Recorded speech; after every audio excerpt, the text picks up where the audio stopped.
সকালটা মাশাআল্লাহ নিভানের হাসি দিয়া শুরু করলাম।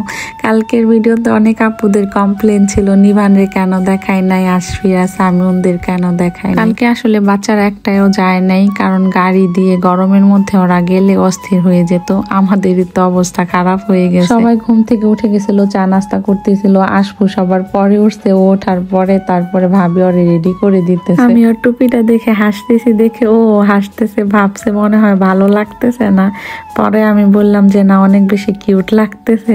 আর নিভানু যে কি করে উল্টা পাল্টা কাজ, এই যে এখন অনেক জোর করে ভাবি রেডি করাই দিতেছে।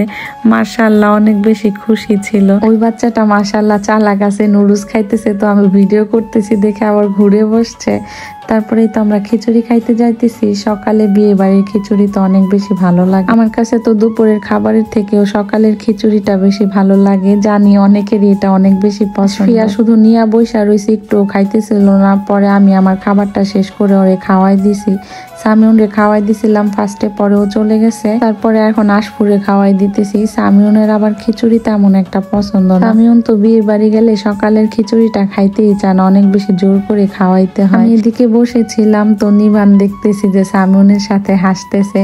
সামিউন আবার একটু ঘুরাই দিল। আমি সামিউনের ড্রেসটা আইসা চেঞ্জ করে দিছি, কারণ একটু পরে রং খেলবে। তো ছাদে দেখলাম যে সবাই রং টং নিয়ে গেছে, আমিও গেছিলাম, যদিও একটু পরে চলে আসছি, কারণ ভাবি আমারে বলে দিছিল যে তোমারে সবাই মিলা রং দিব বলতে। পরের জন্য আমি সাথে সাথে নিচে আইসা পড়ছি, কারণ ভয় পাইছি যদি রং টং দিয়ে দেয়। ওমা একটু পরেই দেখি সবগুলো আসছে। ভূত সাইজ যা রং দিয়া দেখেন এক একটারে কি করছে। নিবানুরে রং দিয়ে দিছে, আর আশফুর কি অবস্থা, সামিউন রে যদি একটু কমই দিছে।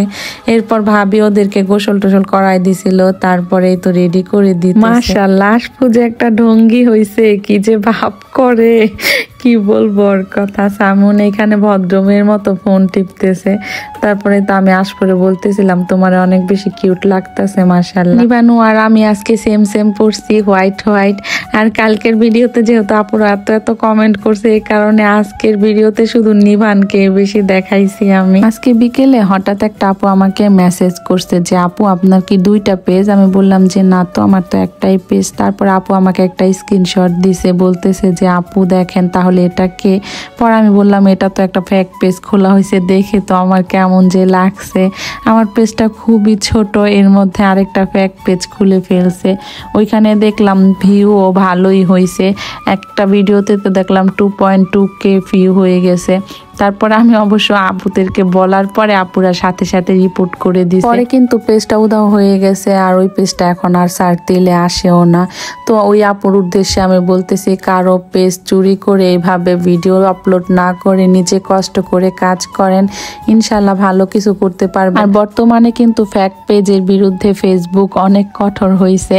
আমি যদি আমার পেজ থেকে একটা রিপোর্ট করি, তাহলে কিন্তু ওই পেজটা এমনিতেই ফেসবুক সরাই দিবে। তবে পেজটা যেহেতু ছোট ছিল, এই কারণে আমি কোনো রিপোর্ট করি নাই। আপুদের বলার পরে আপুদের রিপোর্ট মারাতে আমার কাজ হয়ে গেছে, আলহামদুলিল্লাহ। যারা এই কাজগুলা করেন প্লিজ করবেন না। যে আপুটা এই কাজটা করছে উনি নিশ্চয়ই আমার ভিডিও দেখে, আর আমি 100% কনফার্ম যে উনি একটা মেয়ে, কারণ ওনার নামটা কিন্তু আইডিতে শো করতেছিল। ফার্স্টে উনি নিজের নাম দিয়ে আইডি খুলে পেজ চালাইতেছিল, পরে আবার নামটা চেঞ্জ করে আমার নাম, প্রোফাইল, তারপরে কাভার ফটো সব চেঞ্জ করে ফেলছে।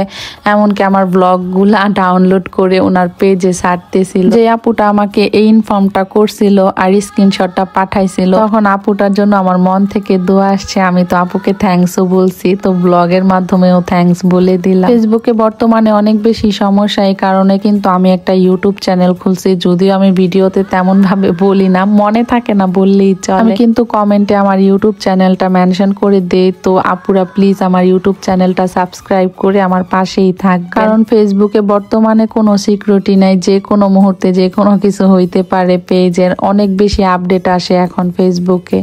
কথা বলতে বলতে অনেক কথা বলে ফেলছি, তো এখন আমরা চলে যাব বাসায়। অনেক আপুরা বলেন আপু আপনার ইউটিউব চ্যানেলটা তো সাবস্ক্রাইব করা যায় না। আসলে যাদের নাকি চ্যানেল খোলা নেই তারা সাবস্ক্রাইব করতে পারে না। আজকের ভিডিওর ফার্স্ট কমেন্টে আমি আমার ইউটিউব চ্যানেলের নামটা মেনশন করে দিব। এটা যদি আপনি কপি করে ইউটিউবে গিয়ে সার্চ করেন তাহলে কিন্তু আইসা পড়বো। আর যাদের চ্যানেল খোলা আছে তারা সাবস্ক্রাইব করতে পারে। আসলে ইউটিউব কিন্তু এইরকমই, চ্যানেল না খোলা থাকলে যে কোনো চ্যানেলই সাবস্ক্রাইব করা যায় না।